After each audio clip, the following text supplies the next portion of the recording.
Hello সবাই, কেমন আছো? আজকের রেসিপি হচ্ছে দই পনির। কিন্তু এই পনিরগুলো ঘরের পনির, তাই পনিরগুলো প্রথমে টুকরো টুকরো করে কেটে নিতে হবে। তার সঙ্গে নুন ও কাশ্মীরি লঙ্কা গুঁড়ো ও হলুদ মিশিয়ে দিতে হবে। তারপরে একটা কড়াইয়ে তেল নিয়ে এগুলো ভালো করে ভাজতে হবে এবং এগুলো লাল লাল করে ভাজার দরকার নেই। তার সঙ্গে মিক্সি বাটিতে পোস্ত, চারমগজ এগুলো ভালো করে বেটে নিতে হবে। তারপর ঘরের তৈরি টক দই ফেটিয়ে নিতে হবে। তারপরে ওই তেলে আদা এবং গরম মশলা দিয়ে দিতে হবে।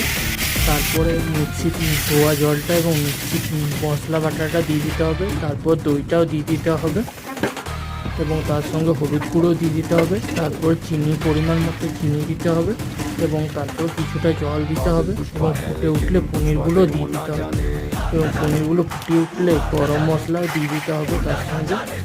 তার সঙ্গে কাসুরি মেথিও দিয়ে দিতে হবে।